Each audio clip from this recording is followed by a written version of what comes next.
Learn to be super successful. Subscribe to my channel, meathead. Pardon? Okay. Sir, not to beat the government contracts topic to death here, but but since I brought it up, What do you mean since you brought it up? Okay. So the what we discussed is exploiting basically the set-aside contracts. But you don't have. That's it. So I should look at something else, is what I'm getting at. No. The set-aside are for lame brain, ex-military, et cetera. Which you missed that. So you missed that. But the government contracts, although my contract wasn't a set-aside, the government contracts, they have to put them out. And the government is, if you don't use the money, you lose it. So it's still a great vehicle. The guy, Josafowicz, that got the contract for the Green Zone and all that stuff, and the two guys, the Dogs of War, they weren't on set-aside. They were just, they bid them straight up. The kids that took advantage of the PPP and the masks fiasco, and not just masks, but all that stuff that went along with the COVID-19 program, weren't on set-aside. Set-aside, just as they say in Kentucky, it was an extra benefit. It was extra. But, I mean, it's still a great vehicle. And but you've got to get registered. You've got to find a joint venture partner. Now, some people like Bechtel have thousands of joint venture partners. Boeing has thousands of joint venture partners. That slide that I used to have on social media where the Hispanic-looking guy is sitting in his jet and he came here, other than getting fucked by his brother and his wife, and he had the shares in the wrong. That all aside, when he heard about, of course, he went to Boeing, and he got on the tit of the government contracts. And to the best knowledge, I haven't heard from him maybe a year, 8 or 9 years ago. He's still on the tit. The program was initiated many, many decades ago to get people started. But they've never changed the law and the structure to throw you off. So there's guys and gals and its that are there forever. I told you, I checked maybe a year and a half ago, 2 years ago, because I'm chairman of a IT cybersecurity company in Washington, D.C., and 2 or 3 of the guys that I bid against in 80, 81 have buildings named after them now, in Washington, D.C., because they've just been there milking, not in an illegal way or anything, but they certainly aren't startups anymore. Now they've got former Secretary of Defense on the boards, and they started with one 3-star general, the guy that I outbid for the government contract with Marion Refining. And of course, he's since gone, he's dead now. But now they've got, 3, 4-star flag officers, both Navy and I think Air Force. So it's there, but that's a long-winded answer. It's easier when you're checking those boxes, but it's still doable. And those 4 that I just mentioned didn't get them on set-aside. They got them straight up bidding.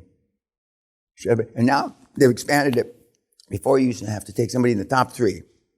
Now, to the best of my knowledge, it's in the top 10. So the other thing is, now, I'm not positive about this, but we've had guys in Canada bid for U.S. contracts. There's like a defense contracting agreement where U.S. providers can bid on Canadian contracts and vice versa. Correct. And you may get a special extra benefit of being a vet on the U.S. You don't have to be a U.S. vet. You just got to be a vet. Now, I don't know if you're a Belarus vet or a Serbian vet. I'm not sure if that carries forward. But all you have to do is be a vet. Now, somebody told me, and I never followed up and determined if it was validity of it, but if you're part of NATO, NATO has government contracts. And, where your own Canadian government doesn't give a shit about you. The fact that last time I checked, NATO, Canada was part of NATO. So, but see, you guys, now see, I just naturally think about this.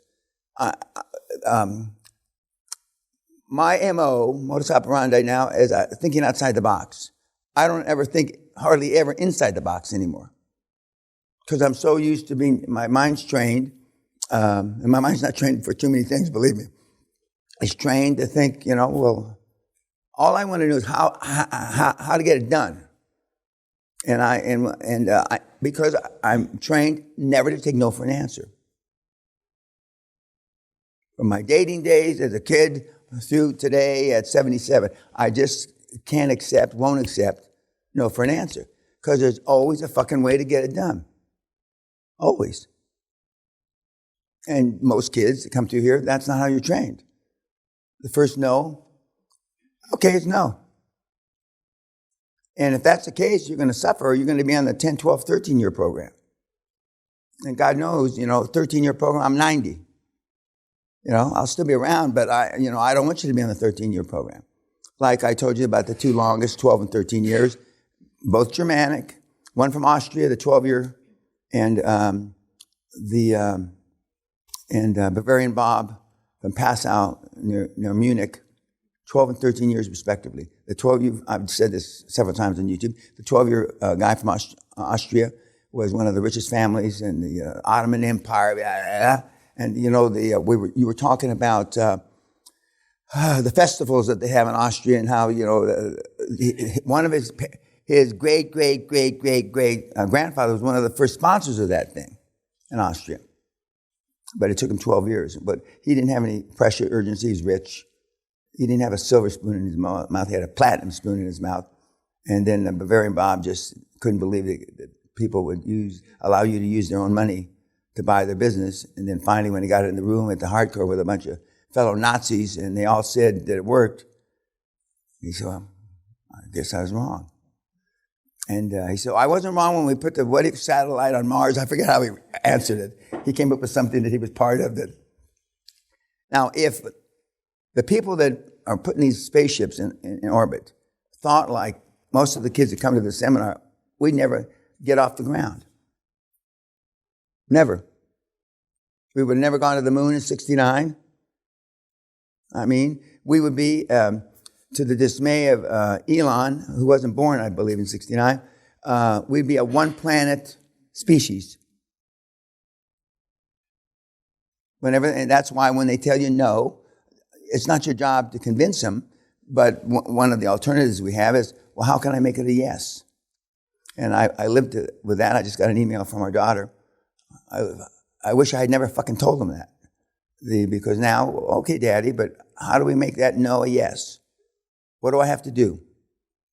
Back in the day, I said, well, you got to go to graduate school and blah, blah, blah. And then they did that. Now, Daddy, what do I have to do? Well, every time somebody says no or they can't do that, well, how do we make it? We can do it. And in some big law firms, notwithstanding that you got them on the hook because it's a delayed fee, but in the very beginning of the relationship, it's easy for them to just withdraw, because they have no time on the clock. But once you get your hooks into them, they'll do everything humanly possible. And just about everything in life is doable, even though, there's a bunch of no's. It's like the 4-minute mile and all kinds of shit like that. So, NATO probably has a set aside for, old, tired Canadian officers that ask too many fucking questions, Questions. Not about government contracts. I'm going to show you. Oh, are you raising your hand, Serbia? Or you're scratching your nose. I know you've said it, so I apologise in advance. Just tell me again, cross-correlatisation. Jesus, right. Now, you're getting Corona beer in that word, and I mean cross-collateralization, right? Yeah, cross-collateralization. Okay, what about it? You shouldn't do it, but what is it? Because okay. I'll use Marcus Bauer because he's my best example of doing the wrong thing and still got rich, okay? Back in the day when he came to the seminar, late summer of 2010, coincidentally, I just started the mentor program, and he took 7 or 8 or 9 months to do a deal, and the first deal was fine, and it was a regular, I think it was 80-20 or 70-30 bank finance versus no, in fact, it was all bank finance. And then he got a second and third deal, and so they said, well, we can do this a lot easier with the third deal if we collateralize it with the first 2 deals. In other words, put those deals and the equity there that were in them and the money that is in them and the equity that's been built up and the book value that's been built up to collateralize the third deal. Okay? And he didn't call me, and he went ahead and did it. Okay? Because he was still, he wanted to get deals not dissimilar to you guys. And so then I found out about it after he had done about 11 or 12 deals. And I told him that was a mistake. Okay? And but by this time, he's already feeling the benefits of being rich. So, I mean, it's tough to, they give you a little heroin, then more heroin, and more heroin, and then, you just get used to it. And so he said, which I never measured it, he tried not to collateralize. But it's tough when you call up and they say, we'll do the deal on the phone. We'll do the deal on the phone. And so then for about 5 or 6 years, he put everything in the collateral pool. And then about 5 or 6 years ago, I told him that the day's going to come when interest rates are going to start to go up. And then you're never going to be able to get anything out. So you should start now. So he did it a couple of small deals where he pulled out equity. And then he did one deal, 12 million euros he pulled out. And so the banker came to see him. How are we going to get that 12 million back? Collateral. Well, we're not. It's easy to cross-collateralize. And even in an up market, it's dead easy. But in a down market, even though you cross-collateralize everything against the QLA rules, they may ask you for more equity because they're going to see, mark to the market, what's the equity of the portfolio now? And unless they have adequate coverage, according to them, and most of you guys, the only real assets you're going to have are your portfolio. So what are you going to, when they come and they want more collateral, what are you going to do? Sell off property? And if that happens, if they're asking for more collateral, it's never at the right time. Never. Your assets are shrinking, i.e. Bitcoin. And that's one of the reasons that Bitcoin had such a tremendous fall, because people didn't have any other collateral. The millennials, et cetera, that bought it. And when, when the reaper calls you, and in the old days, I don't know what it is today, to meet a margin call, I mean, it was like now. They don't give you a week, 10 days, now. And if you don't get back, then they just sell your assets. They just sell your Bitcoin. The algorithm, the famous algorithms, just sell your Bitcoin, and it keeps driving the prices down. One of the big complaints of the big shots on Wall Street is that they like algorithms on the way up, but on the way down, virtually nobody likes them because it takes the control away from the investor. They're just automatic. They just sell. And 3 or 4 of the last 5 or 6 big sell-offs in the market, not just Bitcoin, but the regular market, were algorithm-driven, 100%. Do you understand cross-collateralization now? Even with Corona in it, Corona collateralization. Right, very good. How do you say that in Serbian? Okay. Yes, in the back. So on the SBA side, the banks are saying that they would require me to have a corporate co-guarantee on my next deal. That's the same thing, cross-collateralization. Okay. Are they talking about a corporate co-guarantor outside the realm of your deal? So another person? No. Or just more assets in your deal? So I have one company, and if I go for company 2, they would ask for company 1 to be the corporate. That's exactly the same thing. They call it different things. Yes. Mr. Peña, I have a question about the working capital clause in LOI. In the updated LOI I sent yesterday to the seller of the first deal I presented, I said 3 months working capital, right? Then I had a call with him. He said, well, you need to define it. What do you mean 3 months working capital? Do we base that on last 3 months expenses or what? Then I had a call with my CFO. He made 2 comments. I would love to get your take on that. First, he says you can say 3 months of working capital to be properly defined upon due diligence of accounting transaction to include, among other accounts, receivable, rent, and medical supplies. Very lengthy. The second comment he made, in general, it's better for us not to add such working capital clause at this point. It's better to wait until due diligence, otherwise it makes the contract. He's right. The second one answers significantly better than the first answer. The first answer sounds like him. I mean, let's just say he was the head of my M&A team, I would have never bought anything. You know? So don't put... No. The second answer, the CFO, he's absolutely right. We want these, first of all, they're not enforceable unless you have money to fight, okay? But given that, you want these loosey-goosey so you can wiggle around. And then, remember, due diligence is a euphemism for knocking the price down, okay? And adding shit like a working capital. Working capital is simply defined, not like the first definition, is business expenses, the expenses you need to run the business. Run the business. Now, that's not buying a new car, not buying a new plane. That's just to run the business. And I personally like 180 days working capital. But 90, because even after you're there 45 or 60 days, you're going to figure out what mistakes you made. But you should be able to preclude almost all those mistakes through the due diligence process. And that's why I've already told you the kids that have been buying businesses during Corona that don't even go out there. I don't understand, how one, the banks allow that, but the banks are lazy too.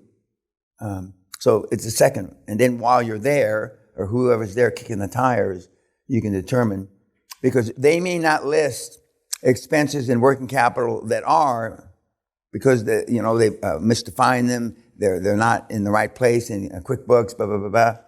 But when you're there and you've got a checklist, so to speak, of what they count as working capital and what your CFO and the industry expert and soon yourself realize, and your working capital may be 10 or 20% more than they're allocating themselves because they don't consider that an expense to keep the business going. There was a big pissing match a few years ago with Uber. What was working capital for Uber? And basically, all the Uber drivers, even though they were contractual, I believe they're still contractual, they didn't list the working capital properly. And so working capital was, 40 or 45% more than they had misstated it. And these things come up when you go public and you adhere to GAAP, General Accepted Accounting Procedures. And GAAP is worldwide, even though China says they have GAAP and Russia says they have GAAP, but they got different kind of GAPs. There's certain definitions that categorize where they should be in your balance sheet and how they should be depreciated, etc. Several of you that did the big cases yesterday, even your small cases have used straight depreciation. I didn't comment then, but I'm going to comment now. Straight depreciation, 10-year depreciation over 10 years doesn't do you any fucking good. I depending on the industry, I like accelerated depreciation. Because at some time frame, either after 5 or 7 years, it's going to be zero the value because you've depreciated it totally. In some cases, it's better if you get the bulk of that out of the way in the beginning. And the other thing is, of course, I like everything to be pushed out in a balloon payment. That's not good for the seller, but it's good for us. And your CFO and your industry expert will know what's the best thing, and you may not get all those things. But if you don't ask, you don't get. But there's 25 or 30 things that you can readjust. The add backs is the simplest. But then what do you add back? But the long-winded answer, the second answer that your CFO came up with. But the fact that he asked that, that's a good, or the seller came back with that question, that's good. Because at least he's interested enough to ask. Sometimes when they just say, fuck off, nothing, it's hard to scratch back into the deal. But I wouldn't scratch back into the deal. And I never scratch back into the deal. I always try to convince them, okay? The only thing I ever said is, I understand, Mr. and Mrs. Jones, but just out of curiosity, how would this deal look for you to say yes? And those words were hard to get out of my mouth because maybe 1 in 5 times I'd get my hooks back into them. And so I just want to say, fuck off. I told you about when I slammed on the phone and they pushed the button and it rang back. Oh, we got disconnected. I mean, that used to make me roar. But I was more polite the second time when they called back. I said, well. And Sally used to say, God, that's rude, Dan. I said, well. When they called back, I was nicer. I told you, we blocked that fucking thing off the phone. So they couldn't call back. I didn't know that existed in phones. First time I ever saw that was here when I was in the UK. But now when you guys, when you're on Reddit and you're saying it doesn't work and you call the office and you tell Kim that this, that, and the other thing, and then we call and you don't leave your name, we push the button to find out who the fuck you are. Especially when we get death threats. We're only under 2 death threats right now.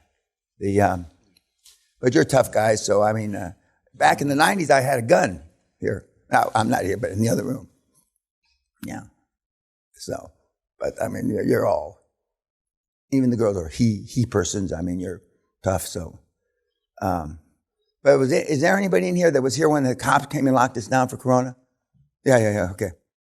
A few of the guys that we had, one Iranian, a PhD Iranian guy who owns sold 7-Elevens, if you remember. He sat up here and he said, well, let's fight. And I went, fuck, Of course, he went from a PhD in Iran to pumping gas at a 7-Eleven. Now, he owned the 7-Elevens. You know what 7-Eleven is? The gas, and they sell peanuts and shit and sandwiches, okay? And so, let's fight, Somebody else had their hand up. Yes, sir. So, sir, in one of your old videos, you mentioned when I learned good enough is good enough, my whole thing got transformed. Like the way I used to run the business, and it just exploded. Can you expand a bit more on that? Okay. Now, good is the enemy of great. That's a book was written, 15, 20 years ago by Peters, I think. Anyway, who? Collins. Okay. What did Peters write? He wrote in a famous book. Okay. Now, see, the fact that you know all this shit is bad. The fact that I don't know, because I don't give a shit. I never read any of those books. The only books I ever read were Think and Grow Rich, which, by the way, I said in the first seminar is a fraud. He never met Carnegie and all that shit, but that's a whole other story. And I read Release Your Brakes and there's a book called Who Moved the Cheese or something, which is a little 60, 70-page book, and a couple others, and that's it. Okay. It's good enough. As opposed to good is the enemy of the great, okay? In the beginning, your first deal, you're not going to be great. You may not have a second deal. So the most important thing is the first few deals is to get them done. So you can present good enough, and you're going to miss things. And my style of buying at Concord, 60,000 feet, you don't see a lot of the details. In fact, at 60,000 feet, I've been accused of, you don't see any of the fucking details, Stan. But I know that at the end of a career, or at the end of your cycle of between 3 and 7 years, or whatever it takes you to exit the first time, whether it's a partial exit or real exit, the deals only have to be good enough. They don't have to be all the T's crossed and all the I's dotted. And when you're trying to do a great deal, your first deal, that's going to take I don't know if it's 3 times longer or 5 times longer. And I know categorically, back when I started this, when I was only had 20 years under my belt, and now after 50 years under my belt, I know at the end of a career, or end of one of your cycles, and you're going to go through this many cycles. As I said, the young kids can do this 5, 6, 7, 8 times. You're going to look back and say, well, shit, I wasted too much time on this. And if I had not, it's not that they have to have the contracts. You have to check certain things. But all the T's don't have to be crossed and all the I's don't have to be dotted. So it's good enough. It's good enough. Now, when we were doing business in India, I never saw anybody driving towards greatness. Almost every fucking thing that's in India is good enough. And unless a Siemens or a Western company is running it, and it's a sad thing to say, until, this is 4 or 5 years old information, there is nobody at the head of Western companies, even though they may have almost all Indian employees, it's not white. But there's a lot of great Indian companies, Tata, and the guys that are in the steel business, but good enough, good enough. And some of your board members will balk at that. And selfishly, they're not really worried about you. They're worried about how is there a possibility that their reputation may be tarnished? And, but if you say these magic words, no matter what happens, Dr. So-and-so or Ms. So-and-so, I'll take the bullet. Then all of a sudden good enough's okay. But until you do that, but I mean, you mean it. And then if you got to step into the breach, you got to step into the breach. Because they're worried, they're concerned. Now, hopefully, and hope's not a strategy, your chairman will say that. It's not likely. Okay? So you as the founder, the biggest beneficiary, because you have 60, 65% saying that means something. Now, in most cases, in the old days, I was not only the chairman, but I had most of the stock, and so economically, I benefited the most. And they like, you may not have put skin in the game, but you've got now skin in the game because you have such a big chunk of the equity, and they will appreciate that. And they will follow you. But then you got to do it. You got to do it. When I got indicted by the Department of Justice, I didn't even, for a microsecond, think that any of my high-powered directors were going to step up for me. And they didn't. But I didn't ask them. So they would say, and they're all pretty much dead now, but they would say, you never asked us, Dan. We were behind you. You know how you guys say, we got your 6, all that shit, but you don't even know what that means. We got, I'm your wingman, all that horse shit. But I didn't ask him. And that's true, I didn't, because one, that wasn't our deal. I get most of the money. Remember, you don't mind getting paid last as fucking long as you get paid most. Unless you really fuck up the system, you will always get paid most. If they close you down, you're going to walk away with a lion's share. Even when they threw me out, I still, I had tens of millions of shares. And so I benefited. which was in the newspapers, just like the dividend. Peña he says he's an orphans and widows company because orphans and widows can invest in us because we pay a dividend. We're back to the dividend boy over here. And but he gets 60% of the dividend. And we had people writing, well, why doesn't he just take the 40% that the other people get and he can give it to widows and orphans as opposed to him taking 60%? Answer your question? Any other questions about that? Okay, thank you, YouTube.